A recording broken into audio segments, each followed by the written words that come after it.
number 117517 in the matter of Kurt L. James, respondent.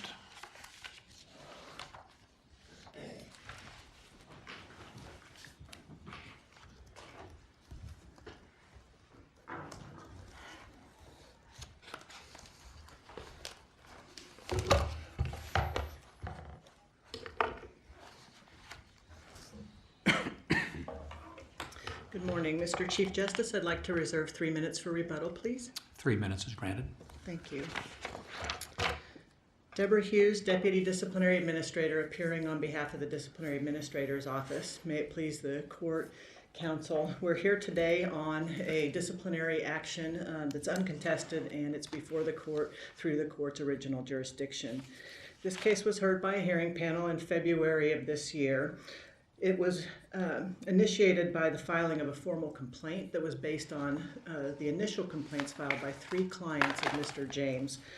The allegations involved lack of diligence, lack of reasonable communication, conflict of interest, failure to provide a timely and accurate accounting of unearned retainer, failure to promptly obtain an order of withdrawal after the client terminated him, and failure to make reasonable efforts to expedite litigation and conduct prejudicial to the administration of justice.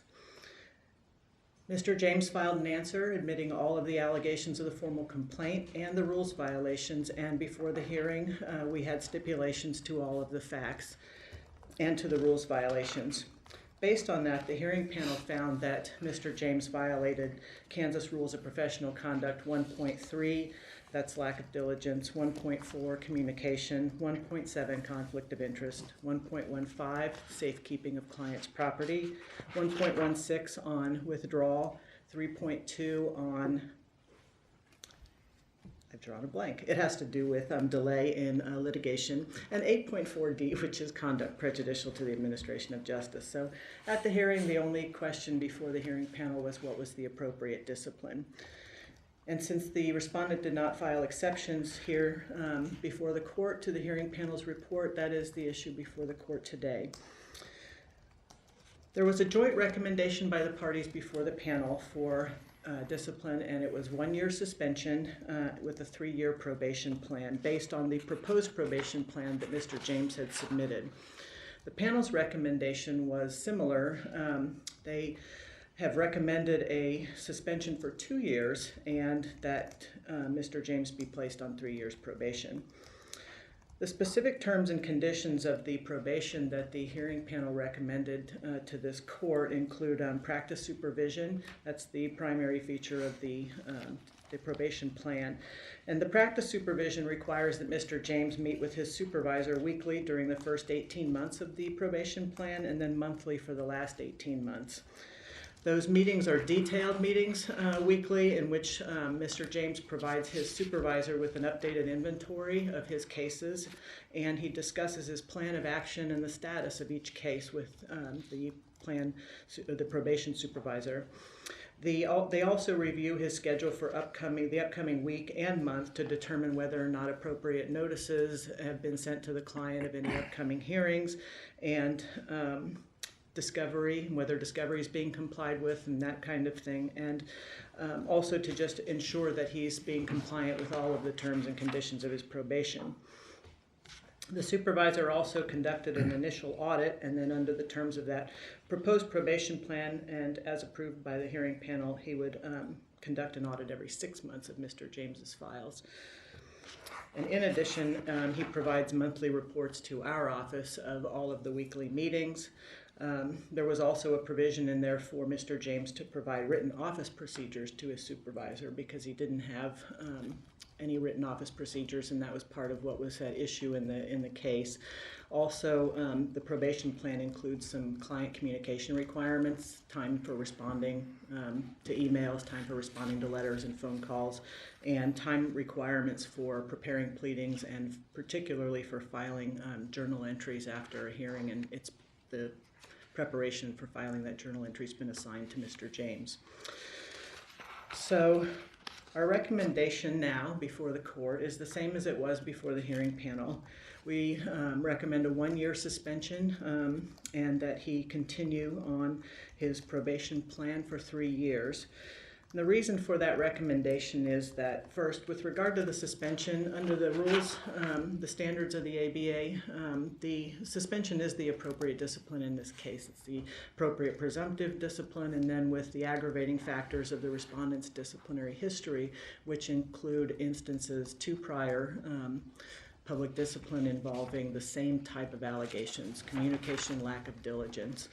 In addition, we maintain that probation is appropriate under the Supreme Court Rule 211G3 because, first, he provided a timely, workable, substantial, detailed probation plan.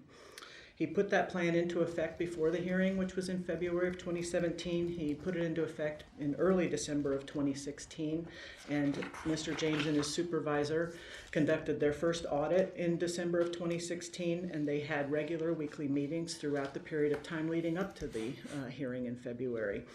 In addition, since that time, they have followed through on that probation plan religiously. Mr. Neese, who I believe is present today, is the probation supervisor, and he has done a remarkable job of providing our office with the most detailed probation reports I've seen. And they're so detailed that I feel like I was there and present during the weekly meetings and have a good grasp of what's been going on with Mr. James's caseload during that period of time. And so I feel confident that the probation has been working and is doing exactly what it's supposed to do. In addition, this is the classic type of misconduct that can be corrected by probation. It's completely amenable to probation. Diligence, communication, failure to meet deadlines, all of that is the result, and in this case was the result, of just sloppy and losing track of regular and good office practices, law office management practice. And that's what supervision can help, and that's what supervision has been helping in this case in the almost 10 months now since the probation plan was put into effect. And so what I've seen over the past almost 10 months is that the supervision is working. Lastly, probation is in the best interests of the legal profession and the citizens of Kansas. He's a valued member of the bar, as the evidence presented at the hearing showed. He has struggled as a solo practitioner, off and on with office management practices and the tendency to take on more work than he can handle at times, and sometimes taking on what are known as red flag clients that can be exceptionally needy or difficult to deal with, which becomes a problem when you're already overworked and overburdened. He's learning through his probation how to deal with that and has reduced his caseload and has come to know how to really identify those clients when they call or come in the door and decide whether or not that's something he can handle in his practice. So he's a valued member of the bar. These issues can be corrected through probation. They are being corrected, and for that reason we recommend that the court adopt this probation plan. We recommend the 1-year suspension just because I'm not sure the difference between a 1-year suspension and a 2-year suspension, if in the sense that I believe in probation here. So it's more of a stick, I guess, than a 1-year suspension, but both are pretty serious, and so that was why I recommended a 1-year suspension, and I'm not exactly sure why the panel recommended a 2 over the 1. And I would note there was evidence at the hearing that there was a prior diversion. It was in June of 2010. And the question might come up, or I think did come up at the hearing, as to why would probation work now when diversion didn't work back in 2010. And so I wanted the court to understand the differences between the diversion that he did in 2010 and where he is now. That original diversion was for 12 months, not 3 years. It was not supervised in any way. It just had some requirements that he institute law office practice management procedures. And the evidence at the hearing was that he did follow through with that. He successfully completed his probation, or his diversion, and he did follow through with those procedures for a period of time, but as I recall, I believe that he lost a legal assistant, and that created some problems where he got behind, and that's why I said things have been kind of off and on with his ability to manage his law office practice. And so probation has gotten him back on track. And with a 3-year supervised probation like we have here, that's long enough for the habits that he's learning through this to stick and last longer. So unless the court has any questions, I would request that the court adopt the panel's findings and conclusions, ask that the court impose a 1-year suspension, stay that suspension, and place Mr. James on probation for 3 years. Your comment about having it stick kind of seems to be what the panel was saying. They made reference to thinking that a longer period of probation was justified. I think that their words were that with that it will achieve a genuine and permanent change of practice. Exactly. And I read that as saying that's kind of, it looked like maybe they were then looking for a proportionate suspension period for that 3-year probation. And I just wondered, do you think there's efficacy in that adding that additional time of probation for that reason?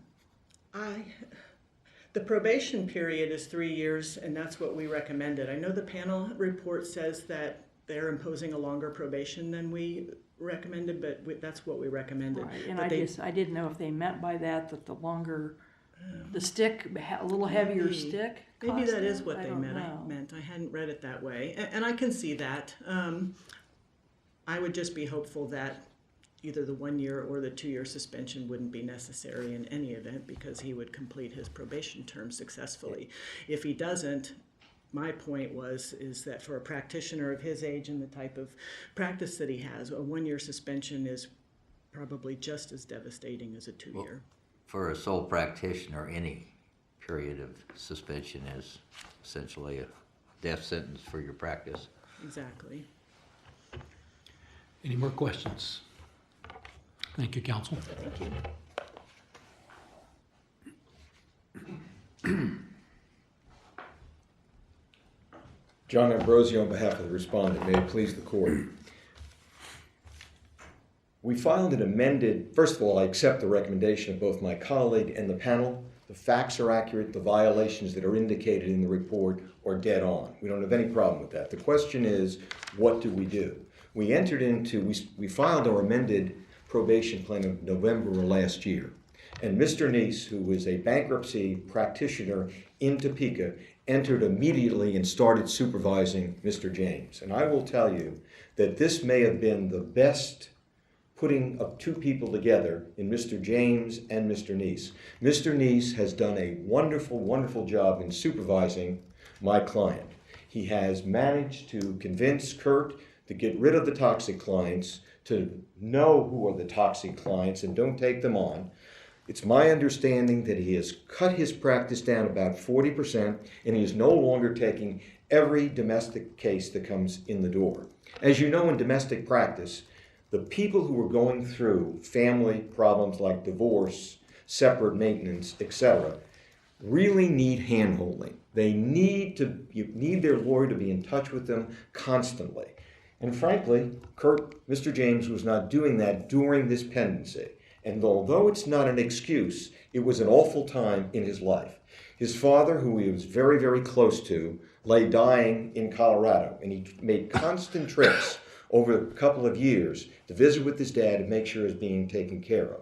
Right before this last complaint that led to him not filing witness list, etc., he had to spend sufficient time out with his dad and had to end his dad's life by pulling the plug, to use the colloquial expression, which had to be difficult. And again, Mr. James will tell you this was no excuse. I will tell you there's no excuse. But I think it does mitigate what was going on. He's in a tough practice. It's a family law practice. I don't know how he does it on a daily basis. And Mr. Neese should be complimented. He has instilled in my client the need to keep in close contact with his clients. He's returning phone calls. He's returning emails. He's taking careful notice of everything that happens in the case. He's diarying when he has to file his witness list. He's diarying when he has to file his exhibit list. And although Kurt is 65 and came to the practice late, he had never had that mentoring person who would teach him how to practice law. A lot of us were lucky, and we had somebody grab us by the scruff of the neck and teach us how to practice. He never had that.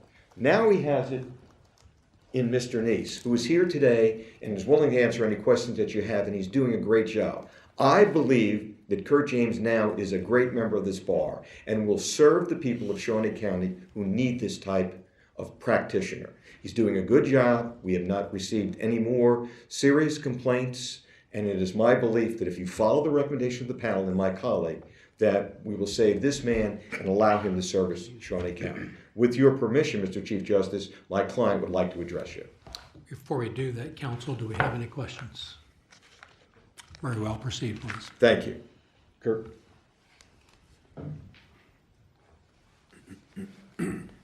Well, I would like to thank all of you for your attention and care.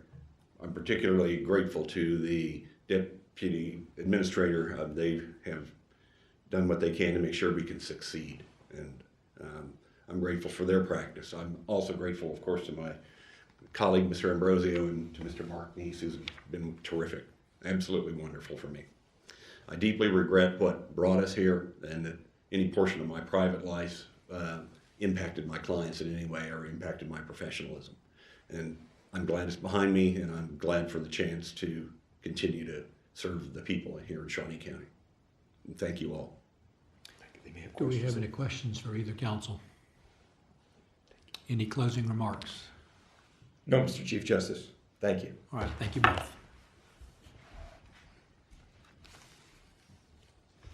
Unless the court has any questions, I have nothing further to add in rebuttal. I see none. Thank you, counsel. Thank you. We thank all of you for your presentation this morning. Court will take this matter under advisement.